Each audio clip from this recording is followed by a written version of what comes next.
Agora sim, convido os irmãos a abrirem a Bíblia em Lucas capítulo 7. Lucas capítulo 7.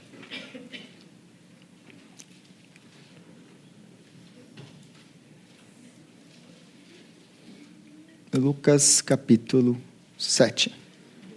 Uma pequena correção na data da questão da reunião das mulheres. A data é a terceira semana. Independente do que eu coloquei ali, é a terceira semana.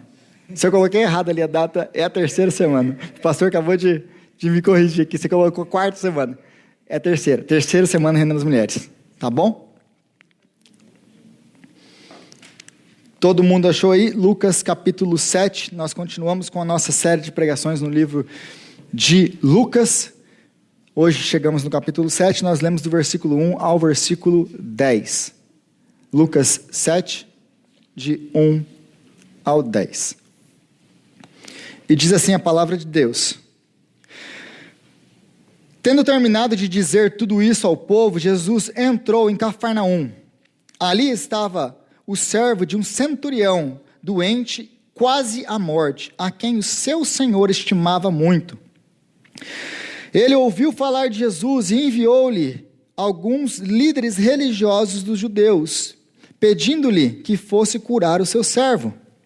Chegando-se a Jesus, suplicaram-lhe com insistência: Este homem merece que lhe faças isto, porque ama a nossa nação e construiu a nossa sinagoga. Jesus foi com eles.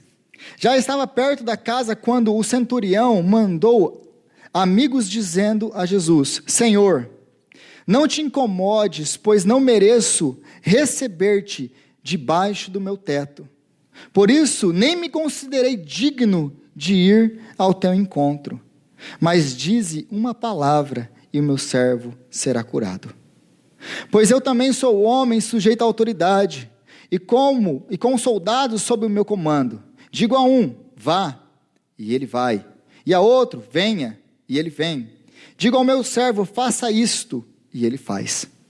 Ao ouvir isto, Jesus admirou-se dele, e voltando-se para a multidão que o seguia, disse: Eu lhes digo que nem em Israel encontrei tamanha fé. Então, os homens que haviam sido enviados voltaram para casa e encontraram o servo restabelecido. Convido os irmãos mais uma vez à oração. Senhor, nós colocamos, ó Deus, esse tempo nas tuas mãos. E pedimos a ti, ó Pai, que o Senhor venha agora falar aos nossos corações. Pai, eu oro a ti que o Senhor venha agora abrir corações. Eu oro a ti agora que o Senhor venha transformar corações. Que o Senhor venha abrir os ouvidos espirituais, para que os teus servos, a sua igreja, possam ouvir a sua voz. Eu oro a ti, Deus, que o Senhor venha falar ao coração dos teus servos, como o Senhor falou ao meu coração. Eu oro a ti, ó Deus, que o Senhor venha mostrar a eles aquilo que o Senhor me mostrou, Senhor. Eu oro a ti que a mesma alegria que tomou conta do meu coração, estudando, Senhor, essa passagem, venha inundar o coração dos teus servos, da sua igreja. Apesar de quem eu sou, ó Pai, eu oro a ti, usa-me essa noite para a sua glória, para o seu louvor e para o bem do seu povo. Faz isso, Senhor. Faz isso. É o que nós te pedimos em nome de Jesus. Amém. Então, como já disse, continuamos hoje com Lucas capítulo 7.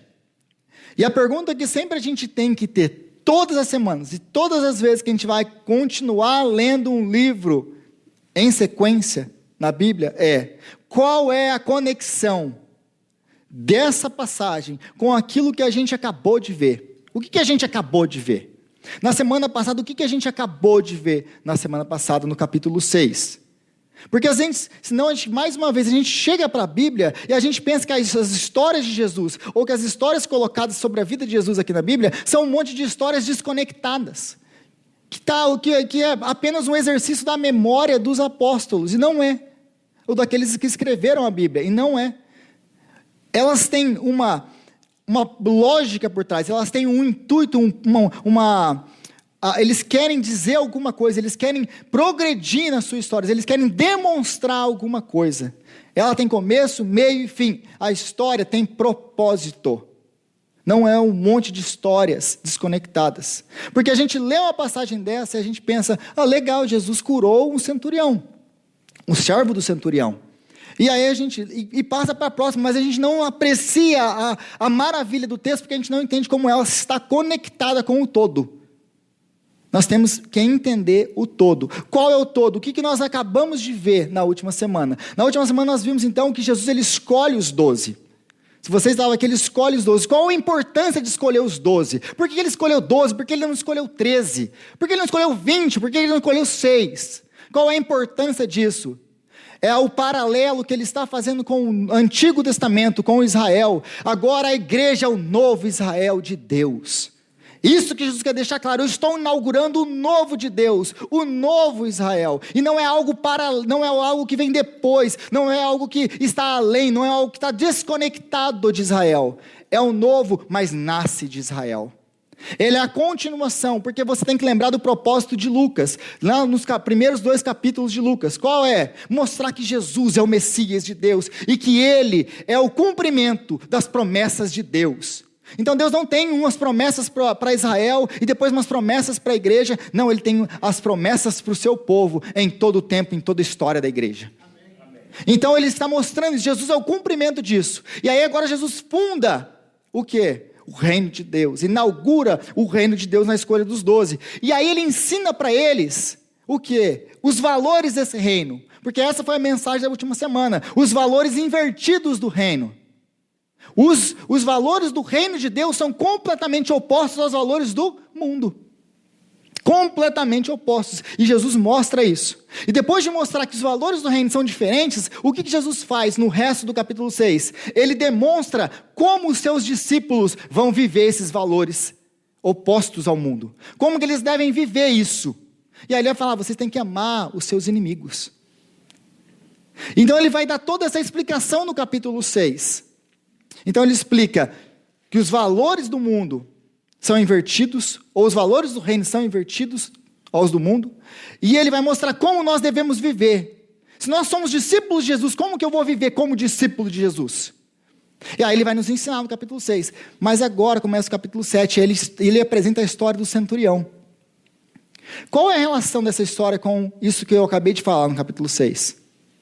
Esse centurião agora, ele é o verdadeiro discípulo de Jesus. Agora Jesus ele vai usar esse centurião como o exemplo de tudo aquilo que ele ensinou no capítulo 6. Então o capítulo 7 agora, ele mostrou no capítulo 6, olha, é assim que vocês devem viver. Esse aqui é o exemplo. Isso aqui, na teoria é isso aqui. Agora eu vou mostrar para vocês na prática como isso significa e qual o alcance disso quando você vive os valores do reino. E aí então ele nos dá a história do centurião e o seu servo. É isso aqui é assim que essa história se encaixa com o todo. Mas para a gente poder apreciar e entender essa história, nós precisamos entender o que é um centurião no período de Jesus, no primeiro século. Porque senão, gente, mais uma vez, a gente vê algumas coisas aqui, e a gente passa por cima batido, e legal, Jesus, eles falaram, o centurião falou com os judeus, os judeus foram lá, falaram com Jesus, e a gente acha tudo isso legal, e toca o barco, e nada muda a gente. Mas quando a gente começa a entender quem era um centurião no primeiro século, a figura muda completamente. Completamente. Quem é um centurião? Eles viviam uma relação de ódio com os judeus. Eles odiavam os judeus, os soldados romanos odiavam os judeus. Eles não tinham nenhum tipo de afeto pelos judeus.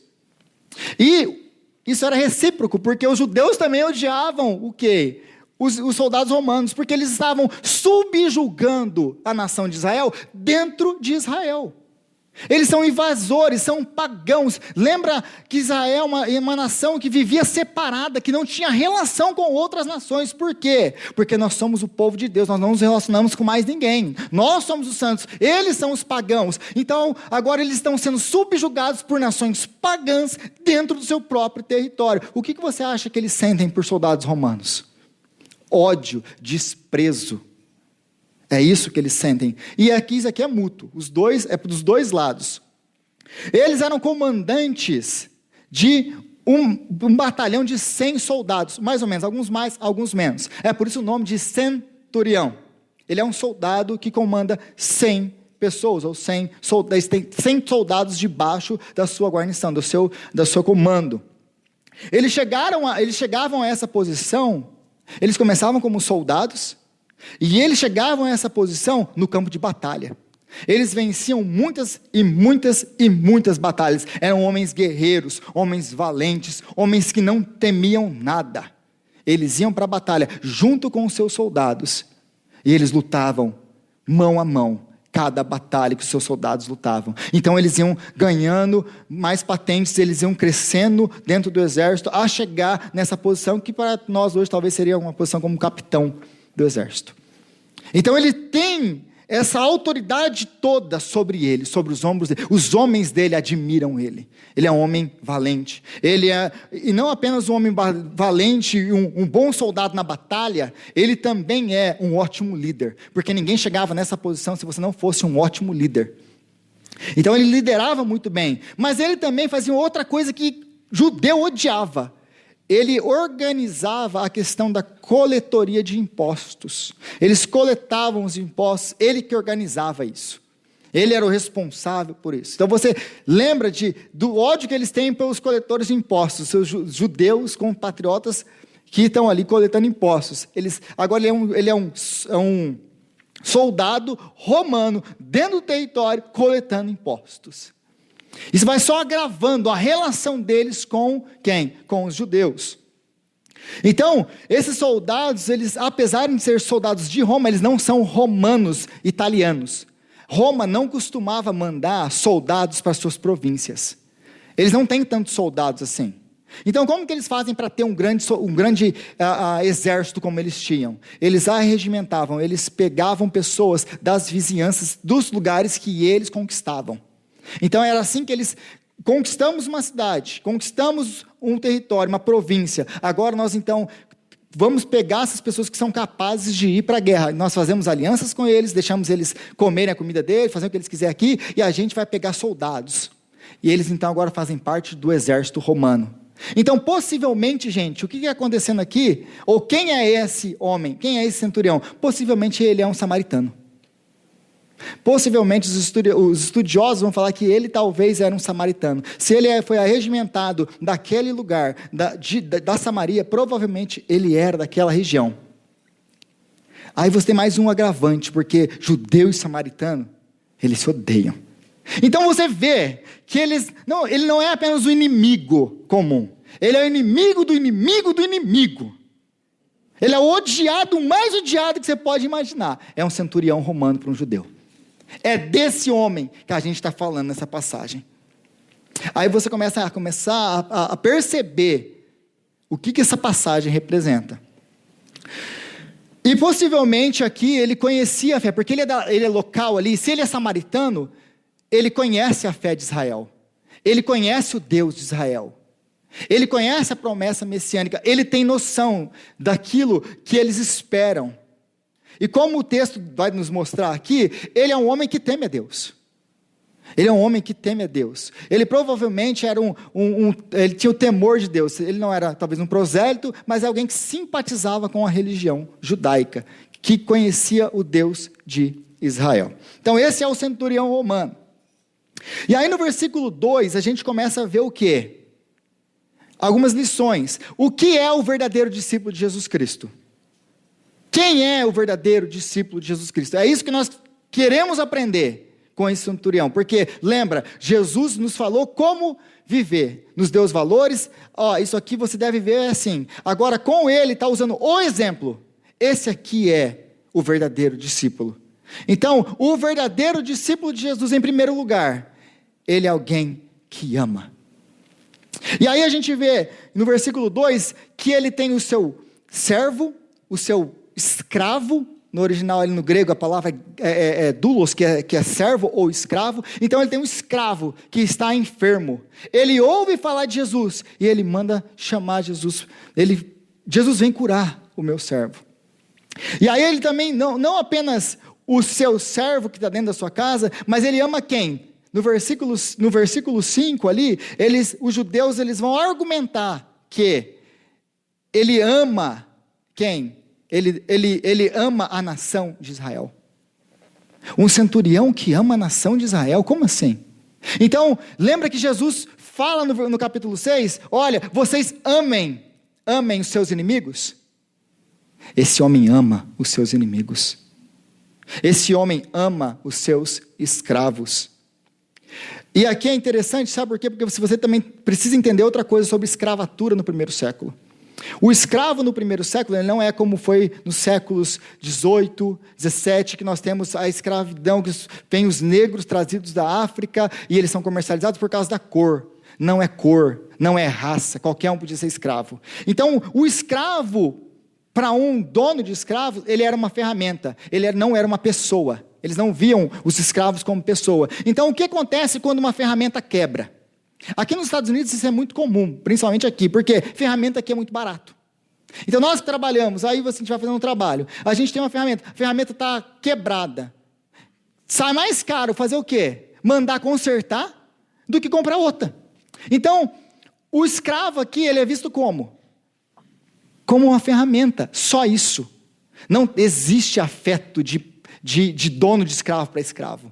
É um escravo, eles consideram nem gente é. Então, o escravo ficou doente. O que você faz com o escravo? O que você faz com a ferramenta quebrada? Manda embora, joga para fora, deixa morrer fora daqui. E se tiver doença que pode ser contagiosa, então, joga mais longe ainda. Mas esse centurião, ele ama um escravo. Ninguém ama um escravo. Quem ama um escravo? Então ele está preocupado com o seu escravo. Ele não apenas ama o escravo, ele ama os seus inimigos. E aí uma coisa que enquanto eu lia isso, como que isso pode ser muito prático para a nossa vida, é como que você tem tratado os seus funcionários. Como que você tem tratado aqueles que estão debaixo da sua autoridade. Porque às vezes você não é o patrão deles, mas você é o gerente deles. Você tem tratado, amado a eles como Cristo os ama. Você tem, descarta logo, porque isso aqui serve para nada. Como você tem tratado aqueles que estão debaixo da sua autoridade. Em segundo lugar, o verdadeiro discípulo de Jesus crê em Jesus. E aí a gente vê que no versículo 3 aí, se você voltar aí comigo para o versículo 3, ele diz assim, ele ouviu falar de Jesus e enviou-lhe alguns líderes religiosos judeus, pedindo-lhe que fosse curar o seu servo. Então ele escuta falar de Jesus. Lembre-se que provavelmente ele nasceu naquela região, ele é alguém daquela região que já conhecia a fé de Israel. E aí ele tem um contato, nós estamos esperando o Messias, nós estamos esperando o enviado de Deus, nós estamos esperando o libertador de Israel. E ele ouve falar de Jesus. Lembra-se dos capítulos anteriores, quando Lucas também nos relata que a fama de Jesus se espalha.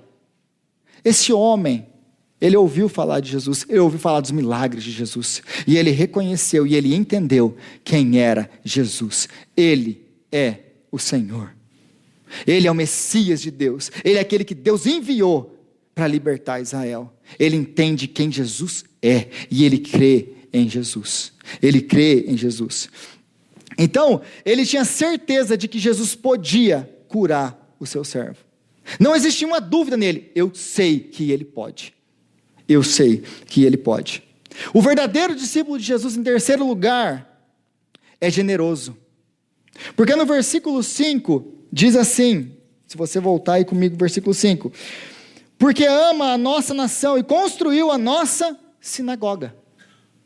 Lembre-se quem é o centurião. Lembre-se quem são os judeus para ele. Ele ama a nossa nação. E o amor dele não é amor de palavras. Luciano, eu te amo. E aí ele vai embora lá, feliz da vida, que eu amo. A primeira necessidade do Luciano. Ele tem a sua necessidade, passa por algum problema. O que nós contamos com aqueles que amam a gente no meio das nossas necessidades? Que eles nos atendam, que eles estejam lá conosco, mesmo que eles não possam fazer nada. Porque muitas vezes, gente, a gente não pode fazer nada. mas nós podemos estar lá com eles. Então, ele não apenas ama de palavras, o amor dele é demonstrado em ações. E aliás, esse é o amor bíblico, o ágape, é o amor que não está condicionado, que não está relacionado ao quê? Ao sentimento. O amor bíblico, quando Jesus fala, você ame os seus inimigos, ele não está falando de sentimento. Porque nós temos um problema com a palavra amor em português, porque para a gente só tem uma definição e ela vale para tudo. Mas em grego não é assim, nós temos 4 diferentes palavras para amor em grego. E quando a Bíblia usa o ágape, ela está falando de atitudes de amor, não é sentimento de amor. Então nós fazemos coisas que demonstram amor. Jesus não pode falar para você, você vai lá e sinta amor. Não. Aliás, gente, via de regra, o que acontece é quando nós demonstramos amor, quando nós praticamos o amor, os sentimentos de amor acontecem. Aleluia. Então nós somos chamados para amar, não apenas de palavras, mas em ações. E essas ações mexeram no bolso dele. Porque amar é uma coisa, agora ajudar e mexer no meu bolso é outra. Uma coisa é amor, outra coisa é meu bolso. A gente vai casar, mas é com separação de bens. Porque é seu, o que é meu. Está errado. Está errado. O que é seu é da sua esposa, o que é da sua esposa é seu. E diante de Deus só tem um. Esse negócio de conta separada, está errado. Está errado. Se você não gostou, você vem conversar comigo depois. Então, o nosso amor, o amor do cristão é um amor que mexe no nosso bolso. Gente, quem ama Jesus não tem problema com dízimo. Quem entende quem Jesus é, não tem problema com ajudar o próximo. Não tem problema em colocar a mão no bolso. É gente generosa. Porque sabe da generosidade com que foi salvo, com que foi socorrido, com que recebeu do Senhor. A generosidade do Senhor nos move a sermos generosos. O verdadeiro discípulo de Jesus é generoso. É alguém generoso. Em quarto lugar, o verdadeiro discípulo de Jesus reconstrói relacionamentos quebrados. Você quer um relacionamento mais quebrado do que judeu e centurião? Do que judeu e soldado romano? Mas o amor dele, a generosidade dele para com Israel, para com a nação, para com os seus inimigos, quebra toda a barreira de inimizade. O amor quebra, o amor cura, o amor transforma, o amor traz de volta, o amor reconstrói. É por isso que Jesus fala, amem os seus inimigos. Por quê? Porque o amor aos inimigos constrói pontes, para que nós possamos atravessar outra vez, e agora estarmos conectados com eles. Então, isso aqui é tão interessante que, olha o que esses judeus fazem, ou o que ele faz primeiro. Ele chega nos judeus, nos líderes religiosos que o odeiam, que tem toda essa briga com ele, e fala, vocês podem me ajudar? E o incrível não é ele ir aos judeus, o incrível é você ver a reação dos líderes religiosos, porque os líderes religiosos fazem o quê? Eles vão até Jesus, e não apenas vão falar com Jesus, Jesus tem um centurião aí, não, eles imploram. A palavra ali no original, a melhor tradução seria essa, eles imploram com insistência a Jesus, eles imploram que Jesus abençoe, que Jesus faça isso por aquele centurião. Eles chegam para ele, mas note que tanto o centurião como os judeus acreditam que Jesus pode curar, certo? O centurião não tem dúvida nenhuma de que Jesus pode curar. Os judeus acreditam que Jesus pode curar, porque senão eles não estariam nem indo lá, não. Eles falam, o centurião, esse cara é uma farsa, ele não faz nada. Não, eles entenderam quem Jesus é. Eles sabem que ele tem poder para fazer isso que ele faz. Mas a disposição do coração de um e de outro é completamente diferente. Completamente diferente. Eles só vão em Jesus por causa da bênção. Eles só vão a Jesus porque eles querem que Jesus resolva o problema deles. Eles não entenderam que Jesus é o Senhor e querem obedecer e se submeter ao Senhor de Cristo, eles só querem bênção. Eles não querem nada a ver com Jesus. Não, esse é Jesus, a gente não tem nada a ver com ele. Agora, a disposição dele, do coração dele, é completamente diferente. Por quê? Porque o verdadeiro discípulo de Cristo é humilde. Como assim? Se você olhar para mim no versículo, voltar aí no versículo 6 e 7, e olhar para a Bíblia de novo, está assim. Já estava perto da casa quando o centurião mandou amigos dizerem a Jesus: Senhor, não te incomodes, pois não mereço receber-te debaixo do meu teto, por isso não me considero digno de ir à tua presença, ao teu encontro, mas diz-me uma palavra e meu servo será salvo. Olha a diferença de um e de outro. Os judeus chegam para Jesus e falam o que para Jesus? Jesus, esse homem merece. Por que ele merece? Porque ele construiu a nossa sinagoga, porque ele fez isso, porque ele fez aquilo. Jesus, ele merece que você faça isso. Eles se aproximam de Jesus com a cabeça da religião. Qual é? Eu mereço. Qual que é o slogan da religião, da religiosidade? Faça de Deus o seu devedor. Eu fiz, eu sou bonzinho, eu obedeço, eu faço, então Deus tem que me abençoar. E ai dele se ele não me abençoar, porque se ele não me abençoar, eu vou embora da igreja e não volto mais. Porque eu dei 3 meses para Deus fazer isso na minha vida, ele não fez. Já ouviu uma história dessa? Dei 3 meses para Jesus resolver esse problema na minha vida. Meu irmão, aconteceu porque você não é mais na igreja. Ah, não, vou mais não. Por quê? Não, eu dei 3 meses para Jesus resolver esse problema na minha vida, ele não resolveu. Se esse é o jeito que você se aproxima de Jesus, você nunca vai receber nada mesmo de Jesus. Porque com Jesus ninguém merece nada. Eu já disse e eu vou repetir: não se barganha com um Deus que não precisa de nada. Aleluia. Verdade. Ele não precisa de mim, ele não precisa de você. Ele é Deus. Agora, o verdadeiro discípulo não. O verdadeiro discípulo chega como esse discípulo. Ele chega: Senhor, eu não sou digno de que o Senhor entre na minha casa. Senhor, eu não sou digno de estar sequer na sua presença. É por isso que eu não ousei nem ir no seu encontro. O verdadeiro discípulo de Jesus, ele reconhece quem ele é e quem Deus é. Ele reconhece a santidade de Deus e o seu pecado diante de um Deus santo. Ele entende que tudo que ele tem na vida dele é graça. Absolutamente tudo é graça de Deus. Eu não mereço nada. O Senhor dá, Senhor, porque o Senhor é bom. Então, Jesus, eu não mereço. Na cabeça de todas aquelas pessoas, não, Deus, ele merece, ele é um bom homem. Ou, Jesus, ele é um bom homem. Vai lá porque ele fez isso, vai lá porque ele é um... Não. E ele reconhece quem ele é diante de Deus. Jesus, ele fala assim: Jesus, eu não mereço. Eu não mereço. Mas tem misericórdia de mim. O verdadeiro discípulo de Jesus, ele é humilde. O verdadeiro discípulo de Jesus, ele tem fé e sabe quem é o Senhor. E a palavra Senhor aqui é Kyrios, que é a palavra usada para quem? Para o imperador romano. Era o imperador romano que tinha o título de Kyrios.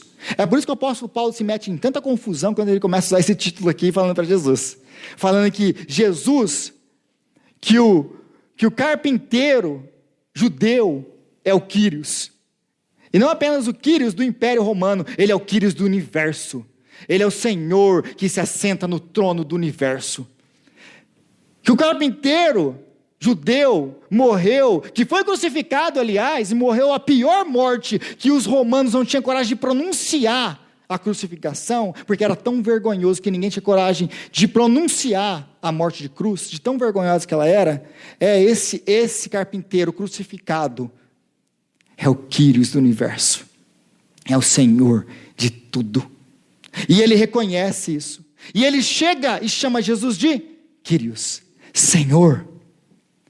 Senhor. E aí ele entende a autoridade de Jesus, porque ele fala, ele dá esse exemplo dele, ele se usa como exemplo: Senhor, eu não sou digno, e eu sei o que é ter autoridade, eu sei que o Senhor tem autoridade, porque eu estou debaixo de autoridade, e eu tenho autoridade sobre homens. Qual autoridade? Eu posso mandar esse vai e ele vai, eu posso mandar esse ele vai e ele vai, eles vão fazer o que eu mando, porque eu tenho autoridade sobre eles, mas tu não. O Senhor é o Quírios do universo, o Senhor é o Messias de Deus, o Senhor tem todo o poder, não apenas no Império Romano, o Senhor tem todo o poder em todo o reino espiritual. Basta uma palavra sua e o reino espiritual te obedece, porque tu tens autoridade. A sua autoridade não é como a minha, ela é muito superior à minha. Ele entende quem Jesus é, ele entende quem é. Então Jesus fica maravilhado, porque a melhor palavra ali é Jesus fica maravilhado com a fé que ele tem. E Jesus pode curar aquilo que está morrendo na sua vida. Porque talvez você veio aqui essa noite para escutar isso. Você tenha alguma coisa que está morrendo na sua vida. Jesus pode e quer transformar na sua vida isso que está morrendo. E ele não apenas pode e quer, ele tem poder, porque ele é o Senhor. Ele é o Senhor. Mas muitas vezes nós nos aproximamos de Jesus. Jesus é Deus, Jesus é o Senhor, Jesus é o Todo-Poderoso. Mas nós não cremos que ele pode fazer. Nós não cremos, nós nos aproximamos dele e vivemos o ateísmo na prática. Porque nós dizemos que acreditamos num Deus Todo-Poderoso, que pode todas as coisas, que sabe todas as coisas, mas nós não cremos que ele pode fazer na nossa vida aquilo que nós estamos pensando, aquilo que nós estamos pedindo, aquilo que nós estamos esperando. Confia nele, porque ele tem cura para a sua vida e transformação. Aquilo que você pensa que está morrendo, Jesus vai morrer, ele pode ressuscitar, e mesmo que morra, porque a próxima passagem é essa, Jesus ressuscitando quem? Mesmo que, aqui ele está quase morto, mas na próxima passagem, quando ele ressuscita o filho da viúva, mesmo que morra, Jesus é aquele que é capaz de trazer dos mortos. Esse é o nosso Deus. A fé do verdadeiro discípulo toca então o coração de Jesus. É essa fé. Você quer experimentar o que esse homem experimentou de Jesus? Você precisa crer nele, você precisa confiar, mesmo quando todas as circunstâncias estão contra, mesmo quando tudo parece não vai dar em nada, mesmo que a morte chegou, porque ele pode ressuscitar, porque ele pode trazer de volta à vida aquilo que morreu, porque ele é Deus e não há outro. Agora, a gente vê tudo isso, a gente pensou em tudo isso, a gente viu quem é o centurião, o relacionamento dele. Mas esse centurião, essa história, ela não está aqui para mostrar aquilo que Jesus fez por um centurião. Essa história está aqui para mostrar que Jesus é o centurião. Ele é o centurião, ele e não outro. Como assim, Rodrigo? Do que você está falando? Porque note que esse homem, gente, ele não pediu, ele não fez tudo o que ele fez aqui, para quê? Para ter algo de benéfico para ele. Ele não fez tudo o que ele fez aqui, para quê? Para em nenhum momento ser beneficiado com alguma coisa. Ele não estava pedindo bênção para ele, ele não estava pedindo cura para ele. Vocês já perceberam isso nesse texto? Esse homem, ele não vai para Jesus, e ele não se esforça, ele não faz tudo o que ele está fazendo. Para quê? Para benefício próprio.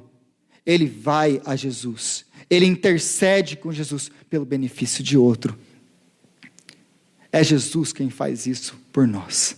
Jesus é o nosso centurião. Jesus é aquele que vai adiante de Deus e intercede por nós. É ele quem faz propiciação por nós. Jesus é aquele que ama os seus inimigos. Porque uma hora, como se você lê Efésios capítulo 2, outrora vocês eram inimigos de Deus, quando vocês andavam segundo a liderança da potestade do ar, Satanás, por natureza inimigos de Deus. Todos nós nascemos inimigos de Deus, mas Jesus veio para amar os seus inimigos. Para quebrar essa barreira de inimizade que existe entre nós e Deus, para nos reconciliar com Deus, para nos trazer de volta. Jesus é aquele que ama os seus inimigos e oferece a si mesmo como sacrifício para isso. Jesus é generoso e humilde. Ele, sendo Deus, deixa a sua glória para se tornar o mais humilde de todos os servos, como diz Filipenses capítulo 2. Jesus repartiu conosco a sua riqueza, nos tornando filhos de Deus. O amor de Jesus não foi um amor de palavras, como não foi do centurião. Ele repartiu conosco a sua riqueza. Ele nos tornou co-herdeiros consigo.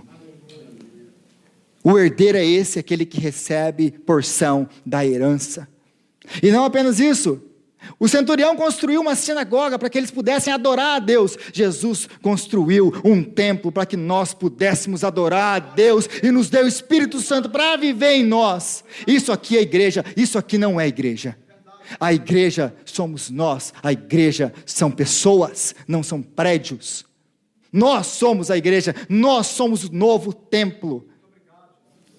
Ele fez em nós edifícios vivos e nos deu acesso a Deus. Assim como o centurião, Jesus veio para nosso benefício. Jesus não veio para o benefício dele mesmo. Ele abriu mão da sua glória para estar conosco aqui. É isso que ele veio fazer. E se você ler a passagem de Mateus, que é paralela de Lucas, você vai ver que ele acaba com Isaías capítulo 53. O que fala Isaías capítulo 53? Ele tomou sobre ele as nossas enfermidades. O castigo que nos traz a paz estava sobre ele, e pelas suas feridas nós fomos sarados. Para que Jesus pudesse curar o servo do centurião, para que Jesus pudesse curar a sua vida, é isso que nós clamamos a Deus desde o começo desse culto. Para que Jesus pudesse fazer isso, ele tomou sobre ele a sua enfermidade, ele tomou sobre ele a sua dor, ele tomou sobre ele a sua rejeição, ele tomou sobre ele tudo isso que quebra você, para que você pudesse ser restaurado. É isso que nós comemoramos aqui essa noite. Ele que derrama o sangue dele para nos trazer, para nos reconciliar com Deus. Ele que derrama o sangue dele para nos reconstruir, para nos abençoar. Esse é o nosso Jesus. Queria chamar o pastor Thales.